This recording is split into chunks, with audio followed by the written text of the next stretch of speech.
저랑 인사할까요? 잘 오셨습니다. 은혜 받읍시다. 감사합니다. 요즘은 길거리에 지나가도 많이 사라졌습니다만은 과거에 한 80년대, 90년대만 해도 육교 다리 밑이나 사거리 코너에 이렇게 구걸하는 사람들이 꽤 있었습니다. 이분들을 보면 마음의 측은지심이 일어나서 아프기도 하지요. 만화가 고 우영 씨가 쓴 일지매라고 하는 작품을 보면 걸치라고 하는 거지가 등장합니다. 이 사람은 늘 남에게 얻어먹어야 하는 삶을 살지요. 남의 문간에서 밥을 얻어먹는 사람이 되었습니다. 거지에게는 절대 있어서는 안 될 것이 하나 있습니다. 그것은 바로 자존심입니다. 자존심을 가지고는 남에게 손 벌릴 수 없습니다. 자존심을 가지고는 절대로 구걸할 수 없습니다. 그것을 다 내려놓아야 합니다. 사람에게 자존심이 다 있거든요.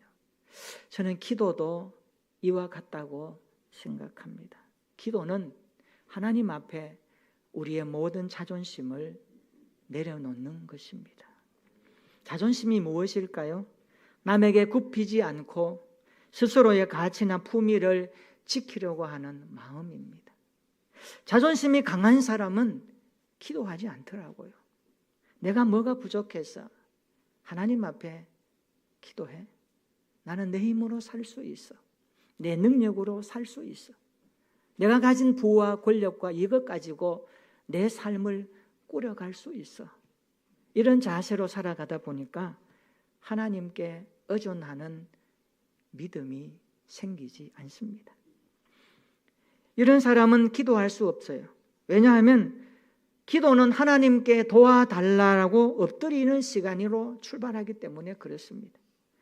창조주 하나님 앞에 피조물로서 엎드리는 시간이 기도입니다. 우리는 세상의 힘으로 사는 사람들이 아니잖아요. 신앙의 힘으로 세상을 이기는 사람들입니다. 하나님은 우리에게 세상을 이길 힘을 주셨습니다. 그 힘은 바로 하나님에게서 나오는 힘입니다. 기도는 하나님 앞에 무릎 꿇는 호소입니다. 하나님, 이 일은 하나님이 해 주셔야만 합니다. 이 일은 하나님이 간섭하시고 개입해 주셔야만 해결될 수 있습니다. 그러니 하나님 도와주십시오. 우리의 이 고백이 기도입니다. 그러므로 기도는 우리가 기도로는 무기가 아닙니다. 여러분 혹시 기도하고 응답받았다 그래서 내가 이만큼 기도했으니까 라고 하는 그 기도의 응답을 자기의 어떤 노력과 기도의 행위에 집중하지는 않습니까? 빨리 내려놓으시기를 바랍니다. 첫째도 하나님이 하셨고 둘째도 하나님이 하셨고 셋째도 하나님이 하셨습니다. 우리의 믿음의 삶은 이런 것입니다. 그러므로 기도는 하나님 앞에 꿇어 엎드리는 시간입니다. 하나님 큰일 났습니다. 도와주세요. 빨리 간섭해 주세요. 이 일을 어떻게 할지 모르겠습니다. 하나님 방법도 주시고 지혜도 주시고 믿음도 주셔서 감당하게 하옵소서. 이것이 기도인 줄로 믿습니다. 그래서 우리가 드리는 기도는 삼위일체 하나님을 향하여 드리는 것입니다. 기도에 대하여 고전처럼 읽히고 있는 리차드 포스터가 쓴 기도라는 책, 아주 유명한 책입니다. 꼭 한번 읽어보시기 바랍니다. 저는 우리 크리스찬들의 가정에 경건 서적이 몇 권 꽂혀져 있는데 그 중에 이 기도라는 책도 좀 꽂혀 있으면 좋겠고요. 기독교 3대 고전도 꼭 여러분들 서재에 비치해 놓고 성경과 함께 읽으시면서 영적인 자양분으로 삼았으면 좋겠습니다. 이 책에 보면 리차드 포스터는 기도의 방향을 세 가지로 언급합니다. 첫째는 안으로 향하는 기도입니다. 안으로 향하는 기도예요. 안으로 향하는 기도는 성찰하는 기도요, 눈물 흘리는 기도요, 자기 자신을 포기할 줄 아는 기도요, 성숙함을 향하는 기도요, 하나님의 언약을 바라보고 하는 기도라고 말합니다. 두 번째는 위를 향하는 기도입니다. 위를 향하는 기도는 찬양과 안식의 기도입니다. 성례와 묵상의 기도입니다. 그리고 하나님의 말씀을 붙들고 진지하게 그 앞에 엎드리는 기도라고 언급합니다. 세 번째는 밖으로 향하는 기도입니다. 밖으로 향하는 기도는 간구와 중보와 치유와 고난을 돌파하는 권세의 기도라고 말합니다. 성령께서 일하시는 것을 직시하면서 하나님 앞에 나아가는 밖으로 향하는 기도라고 리차드 포스터는 말합니다. 그러면서 이 세 가지의 기도는 모두 다 삼위일체적 성격을 띠고 있다고 말합니다. 안으로 향하는 기도는 성자 예수님을, 위를 향하는 기도는 성부 하나님을, 밖으로 향하는 기도는 성령 하나님을 향하여 드리는 기도라고 그는 언급하고 있습니다. 그렇습니다. 우리의 기도는 삼위일체 하나님을 향하여 드리는 예배인 것입니다. 그래서 우리는 기도하는 것 자체가 특권이라는 것을 인식하고 살아야 됩니다. 여러분, 우리가 예수 그리스도를 믿고 그리고 하나님의 자녀된 것은 신분적 하나님이 주신 은혜 아닙니까? 우리가 예수 그리스도로 말미암아 취소될 수 없는 하나님의 자녀라고 하는 신분을 가지고 있습니다. 우리가 하나님을 향하여 아버지라고 부르는 것 자체가 얼마나 귀한 것입니까? 우리가 부르는 하나님 아버지는 세상을 창조하시고 없는 것을 있게 하시는 전지전능하신 하나님이십니다. 우리가 기도할 때 아버지라고 부를 수 있는 것은 우리의 신분에 저절로 따라오는 기도의 특권이라는 것을 인식해야 할 것입니다. 하나님의 자녀라는 신분을 가진 우리는 아무 때나 아버지라고 부르면 됩니다. 그러면 아버지께서 말합니다. 왜 그러느냐 내 딸아, 왜 그러느냐 내 아들아, 무엇이 어렵니? 하나님은 즉각적으로 반응하십니다. 그래서 기도는 하나님과의 영적 교통이요 교제라고 말합니다. 우리가 기도하는 것 자체가 얼마나 큰 특권을 가졌다는 것을 오늘 다시 한번 깊이 인식하시기를 축원합니다. 그래서 우리는 기도할 때 하나님의 뜻을 구합니다. 기도는 하나님의 뜻을 구하는 시간입니다. 예수님도 십자가를 앞에 놓고 이렇게 기도하셨지 않습니까? 아버지여, 만일 하나님의 뜻이거든, 아버지의 뜻이거든 이 잔을 내게서 옮겨 주십시오. 그러나 내 원대로 마옵시고 아버지의 원대로 되기를 원합니다. 주님의 기도는 철저한 아버지의 뜻을 향한 기도였습니다.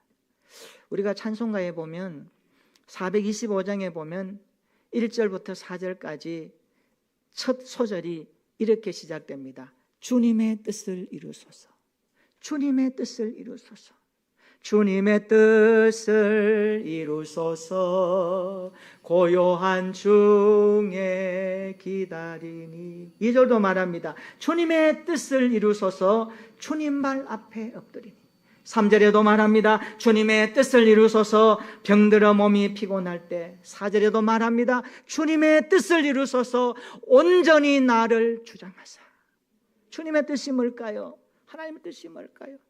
우리 예수 믿는 성도들에게 가장 중요한, 기도할 때에 항상 우리의 머릿속에 맴돌고 기도하면서 항상 우리의 마음에 다가오는 성경적 단어가 있습니다. 그게 뭘까요? 하나님의 뜻입니다. 하나님의 뜻입니다. 우리가 기도할 때 얼마나 하나님의 뜻대로 되기를 원합니까? 하나님이 원하는 뜻이 무엇입니까? 물으며 기도할 때가 많지 않습니까? 하나님의 뜻이 무엇일까요? 하나님의 뜻은 하나님의 마음속에 갖고 계시는, 따라서 합시다, 어떤 목적과 계획입니다. 우리를 향하신 하나님의 목적, 계획, 우리 인생을 향한 하나님의 계획과 목적, 우리 교회를 향한 하나님의 계획과 목적, 선교 현장을 향한 하나님의 계획과 목적, 나라와 민족과 열방을 향한 하나님의 목적과 계획, 그것이 바로 하나님의 뜻인 것입니다. 우리가 이것을 붙들고 기도해야 되지 않겠습니까? 우주보다 광대하신 아버지 하나님의 마음을 우리는 다 헤아려 볼 수 없습니다. 그러나 적어도 성경 말씀을 통하여서 아버지의 뜻이 무엇인지는 확인할 수 있습니다. 그러면 성경을 읽어보면 하나님 아버지의 뜻을 좀 더 직설적으로 표현하는 구절이 몇 군데 나옵니다. 요한복음 6장 40절입니다. 이렇게 말씀합니다. 내 아버지의 뜻은 아들을 보고 믿는 자마다 영생을 얻는 이것이니. 아버지의 뜻이 세상 구원이라고 말씀합니다. 하나님의 뜻을 좀 더 직설적으로 표현하는 구절이 또 있습니다. 데살로니가전서 4장 3절입니다. 하나님의 뜻은 이것이니 너희의 거룩함이니라. 성도의 거룩함이 아버지의 뜻입니다. 이런 뜻입니다. 우리가 세상에서 예수 그리스도를 믿고 하나님의 부르심을 받아 하나님의 자녀가 되었다면 바로 거룩하게 살아가는 것 자체가 아버지의 뜻이라고 가르쳐 주십니다. 어떻게 거룩하게 살 수 있습니까? 바울은 에베소 교회를 목회하는 디모데에게 편지하면서 이렇게 말씀합니다. 디모데전서 4장 5절입니다. 한번 따라해 볼까요? 하나님의 말씀과 기도로 거룩하여 짐이라. 성도가 이 세상에서 거룩하게 살아가고 싶다면 반드시 말씀과 기도가 있어야 됩니다. 말씀을 붙들고 기도하라는 것입니다. 기도하면서 말씀과 함께 살라는 겁니다. 말씀과 기도는 성도를 거룩하게 하는 하나님의 일하심입니다. 여호수아 9장에 보면 여기에도 기도가 얼마나 중요한지를 우리에게 들려주고 있습니다. 여호수아 9장, 오늘 본문이 들어가 있는 장입니다. 여호수아 9장은 기브온 주민들이 여호수아에게 거짓말하는 장면입니다. 그 거짓말이 통했습니다. 그래서 그들이 원하는 소기의 목적을 달성하는 내용을 소개하고 있습니다. 일찍이 하나님께서 이스라엘 족장들 아브라함과 이삭과 야곱에게 가나안 땅을 주겠다라고 하셨을 때 그때 가나안에 사는 사람들을 초기 원주민이라고 부릅니다. 초기 원주민들이 있는데 성경은 이 사람들을 이렇게 말합니다. 르바 족속, 엠 족속, 호리 족속, 수스 족속, 아나겐, 그니스 그리고 감몬 족속들이었다라고 언급합니다. 가나안 초기 원주민들입니다. 자, 그로부터 500년의 시간이 지났습니다. 지금 여호수아가 살고 있는 시대요. 그리고 가나안 정복 전쟁을 진행하고 있는 상황 가운데 일어났을 때는 시간이 많이 흘러서 500년이 지났습니다. 여호수아가 요단강을 건너 가나안 정복 전쟁을 수행할 당시에 그 땅, 가나안 땅에 살고 있는 사람들을 후기 원주민이라고 말합니다.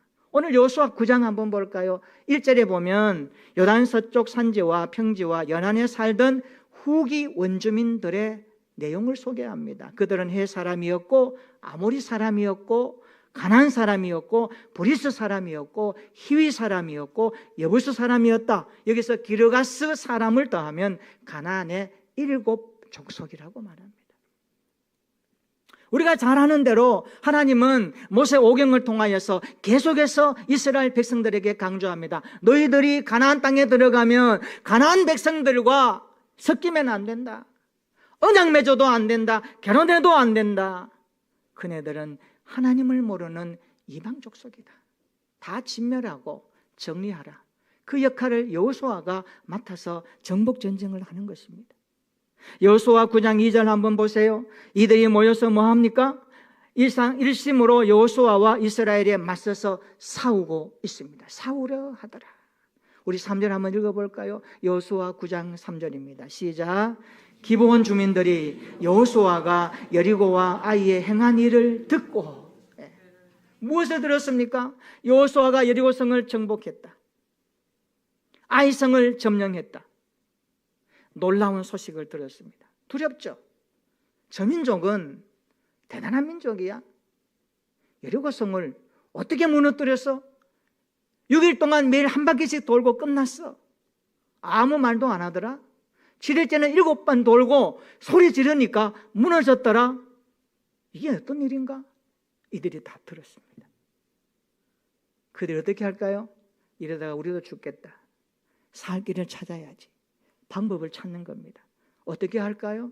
여호수아 9장 4절과 5절 한번 읽어볼까요? 다 같이 한번 읽어봅니다. 시작. 꾀를 내어 사신의 모양을 꾸미되 헤어진 전대와 헤어지고 찢어져서 기운 가죽 포도주 부대를 나귀에 싣고 그 발에는 낡아서 기운 신을 신고 낡은 옷을 입고 다 마르고 곰팡이가 난 떡을 준비하고. 아멘. 여기 사신의 모양을 꾸몄다는 것은 사절단처럼 꾸몄다는 겁니다. 기브온 사절단은 이스라엘 백성들이 진치고 있는 길갈까지 오는 겁니다. 이런 모습으로 6절 한번 보세요. 그들이 하는 말입니다. 우리는 먼 나라에서 왔습니다. 이제 우리와 조약을 맺읍시다. 8절 보세요. 그들이 여호수아에게 말합니다. 우리는 당신의 종들입니다. 느닷없이 종들입니다 그럽니다. 우리는 당신의 종들이니다. 원문의 뜻을 살펴보니까 영원히 종노릇 하겠나이다 라는 단호한 결심적 표현입니다. 보지도 못했던 사람이 헤어진 옷을 입고 다 떨어지는 가죽부대, 나무난 옷을 입고 사절단처럼 왔는데 우리는 당신의 종입니다. 영원히 종이 되겠습니다. 우리는 저 먼 나라에서 왔습니다. 이스라엘을 종주국으로 삼고 속국이 되겠습니다. 그런 이야기입니다. 9절 한번 보세요. 기브온 사절단은 여호와께서 애굽에서 행하신 모든 일을 들었다라고 말합니다. 그들의 대화 내용입니다. 12절 보세요. 우리의 이 떡은 우리가 당신들에게 오려고 떠나던 날에 우리들의 집에서 아직도 뜨거운 것을 양식으로 가지고 왔으나 보소서 이제는 말랐고 곰팡이가 났습니다. 얼마나 먼 길을 왔다라고 하는 이야기 아니겠습니까? 13절 한번 읽어볼까요? 13절 시작. 또 우리가 포도주를 담은 이 가죽 부대도 새 것이었으나 찢어지게 되었으며 우리의 이웃과 옷도 여행이 매우 길었으므로 낡아졌나이다 한지라. 어떻습니까? 기본 주민들이 사절단 모양으로 나타나서 하는 이 말이 여러분 어떠세요? 진짜로 들리는 것 같습니까? 사실 진짜가 아니거든요. 여호수아가 어떻게 해야 될까요? 오늘 9장 15절 읽은 본문입니다. 한번 읽어볼까요? 9장 15절 시작. 여호수아가 곧 그들과 화친하여 그들을 살리리라는 조약을 맺고 회중 족장들이 그들에게 맹세하였더라. 아멘. 제가 질문해 볼까요? 기본 사절단을 보면서 여호수아가 왜 이렇게 빨리 화친 조약을 맺게 되었을까? 이유가 뭘까? 왜 그럴까? 한 두 가지 이유가 있습니다. 이스라엘 백성들은 출애굽 이후에 계속해서 만났던 사람들이 세력들이요 적대 세력이었습니다. 다 그냥 그러니까 이 적대 세력들을 대하는 이 자세가 얼마나 힘들어요. 이겨야 되고 정복해야 되고 극복해야 되니까. 근데 갑자기 어떻습니까? 우호 세력이 나타났습니다. 우리의 종이 되겠다. 우리가 누구인지를 좀 알아보네. 하나님이 계시다는 걸 알고 여호수아가 무슨 일을 했고 이스라엘 백성들이 어떻게 여기까지 왔는지에 대한 어느 정도의 역사를 알고 대하는 그들에게 아마 호감이 갔을 것이다. 두 번째 이유는요, 기브온 사신들의 복종적인 태도에 아마 좀 어깨가 으쓱하지 않았을까. 아마 학자들이 그렇게 보는 견해입니다. 두 가지 이유를 보는 겁니다. 그런데 보십시다.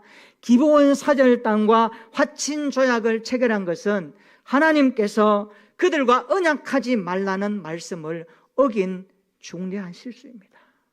실수예요. 우리 16절 한번 읽어볼까요? 여호수아 9장 16절입니다. 시작. 그들과 조약을 맺은 후 사흘이 지났어야 그들이 이웃에서 자기들 중에 거주하는 자들이라 함을 들으니라. 아멘. 조약을 맺고 3일이 지났습니다.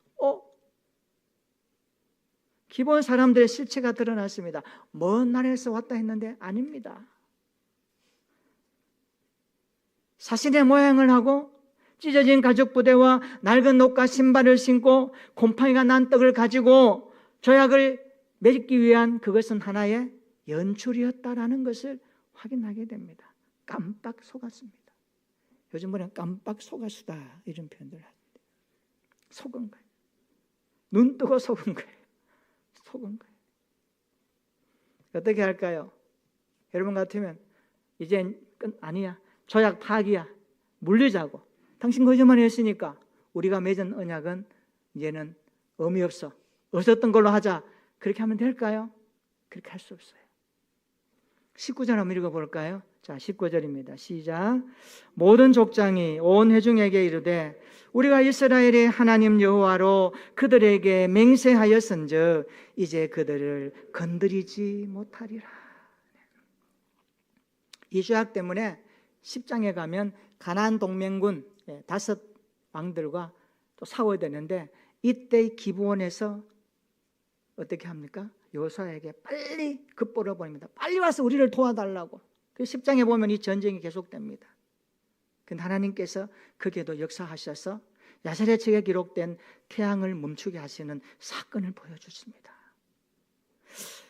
이스라엘이 기브온 주민들과 화친 조약을 맺고 여호와 이름으로 맹세했기 때문에 이제 그들을 건드리지 못한다라고 말합니다. 왜 이렇게 되었을까요? 그 이유가 뭘까요? 오늘 본문이 이것을 우리에게 보여줍니다. 여호수아 9장 14절 한번 읽어볼까요? 다 같이 시작. 무리가 그들의 양식을 취하고는 어떻게 할지를 여호와께 묻지 아니하고. 아멘. 지금 상황은 이스라엘은 가나안을 정복 전쟁하는 상황입니다. 여호수아는 여호와께 묻지 않았다라고 성경이 언급합니다. 묻지 아니하고 화친 조약을 맺어버린 겁니다.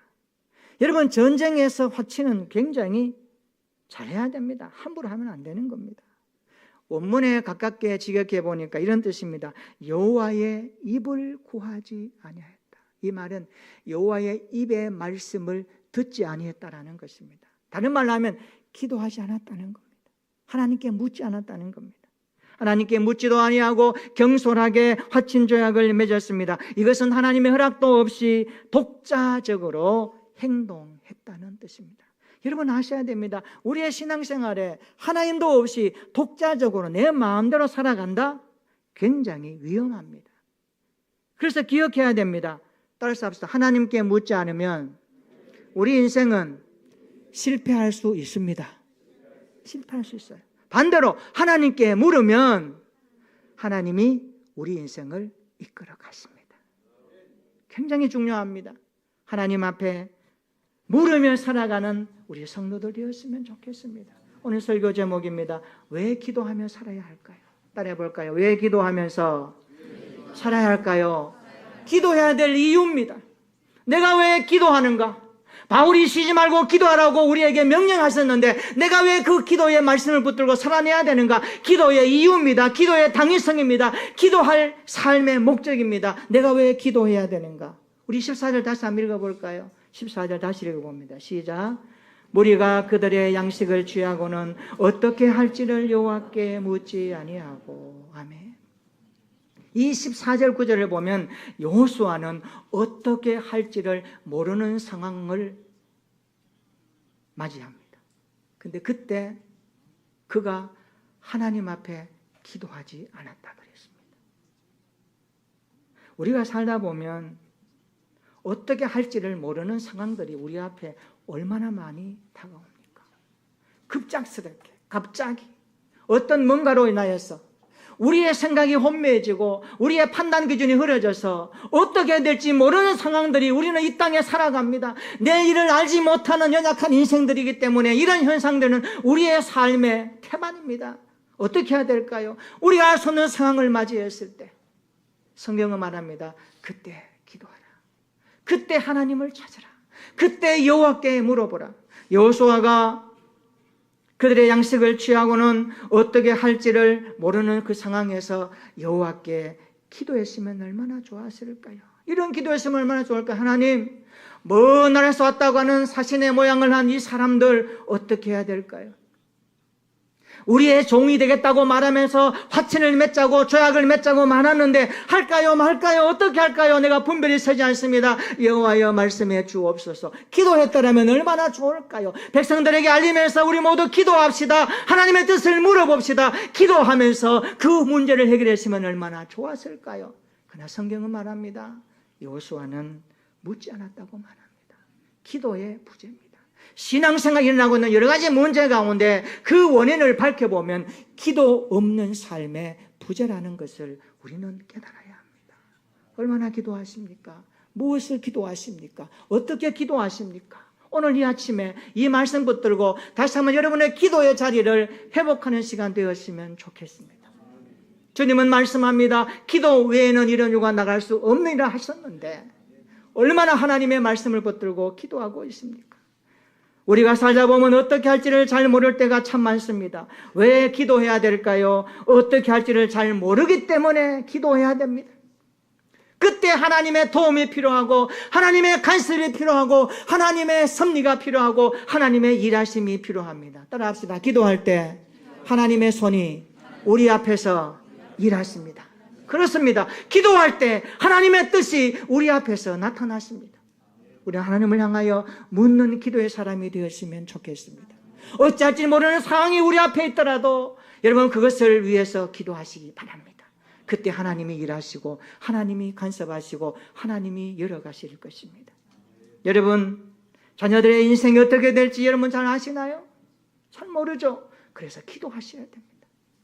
여러분 우리의 인생의 미래 어떻게 될지 잘 아시나요? 잘 모릅니다. 그래서 하나님께 맡기며 기도하셔야 됩니다. 신학과 취업과 생애를 위해서 하나님 앞에 맡기며 기도하셔야 합니다. 개인과 가정과 직장과 사업과 나라가 어떻게 될지 잘 몰라요. 저는 우리나라 대한민국을 바라보면 가슴이 아파요. 왜 그렇게 싸우는지, 왜 그렇게 물어뜯는지, 왜 그렇게 나만 잘났다고 하는지, 함께 상생하며 함께 장점을 살리고 잘못된 것은 덮어주면서 나라의 공동체를 세워가는 지도자들과 리더십이 일어나시면 좋을 텐데 온 세상이 전부 나 잘난 맛에 사는 것 같아요. 나라를 위해서 기도해야 되지 않겠습니까? 어찌 될지 몰라요. 이 마지막 시대에 말세의 지말이라고 우리는 알고 있지만 하나님 앞에 기도하면서 이 마지막 때를 준비하며 살아가는 거룩한 신부의 옷을 입고 주님 앞에 서는 그날까지 어떻게 우리의 기도의 자리를 펼쳐가면서 확인하는지 오늘 이 말씀 앞에서 다시 한번 여러분의 기도의 자리를 확인하고 다시 한번 세워갔으면 좋겠습니다. 여러분 기도하고 있는 어떤 사람이 아직도 돌아오지 않고 있나요? 끝까지 기도하시기를 바랍니다. 하나님 어떻게 하실지 아무도 모릅니다. 그 인생 어떻게 작업하실지 아무도 몰라요. 자녀들 때문에 소갈이하면서 눈물을 흘리며 밤잠을 못 자고 괴로워하고 계십니까? 포기하지 마시고 끝까지 주님 앞에 맡기며 하나님 주님 앞에 부탁합니다. 주님의 때에 주님의 손으로 주님의 일하심으로 역사해달라고 기도하시기를 바랍니다. 성도는 기도로 살아야 합니다. 예수 믿는 사람은 기도 인생을 만들어가는 것입니다.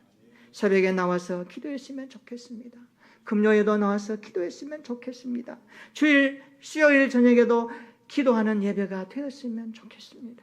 우리 장로님들, 안수 집사님들, 권사님들, 남녀 서리 집사님들, 그리고 성도님들, 주의 교회에 기도의 자리를 채워가는 여러분이 되었으면 좋겠습니다. 새벽에 보면, 금요 심야 기도에 보면 갈수록 기도의 자리가 줄어드는 것 같아요. 주님 어떻게 할까요?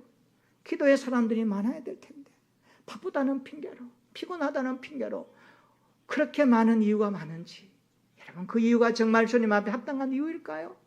하나님 앞에 우리의 기도의 자리를 살펴보십시다. 과거에는 그 자리에 앉아서 눈물을 흘리며 구원의 감격으로 기도했는데 언제부턴가 그 자리에 스멀스멀 비어져 버리고 내가 앉아야 될 그 자리에 아무도 앉지 않은 텅 빈 모습 주님이 보실 때에 주님의 마음이 어떠실지 우리 한번 돌아보면서 이 말씀 앞에 다시 한번 결심하고 하나님 앞에 나갔으면 좋겠습니다. 기도의 방패는 두꺼워야 합니다. 기도의 창은 날카로워야 합니다. 그래서 문제를 만났을 때에 막을 수가 있고 문제를 당했을 때에 돌파할 수 있는 힘이 거기서 생기는 것입니다. 우리 교회가 기도의 사람으로 무장되어 이 마지막 시대에 세상에 오는 여러 가지 염려와 근심들을 기도의 방패로 막아내며 기도의 창으로 돌파해내는 하나님의 사람들이 되었으면 좋겠습니다. 기도하는 사람이 승리하는 것입니다. 기도하는 인생이 하나님이 영광 받으시는 것입니다. 왜 기도하면서 살아야 될까요? 우리가 살다 보면 어떻게 할지를 잘 모르는 일이 많기 때문입니다. 그때 우리는 기도해야 됩니다. 우리 인생 하나님께 묻지 않으면 실패합니다. 기도하는 것 자체가 특권이요 하나님 주신 선물입니다. 우리 모두 기도의 양날개 창과 방패를 들고 그 어떤 염려와 문제도 기도로 막고 기도로 뚫어내는 기도의 사람들이 되시기를 축원합니다. 성도는 기도하면서 살아야 합니다. 기도하겠습니다.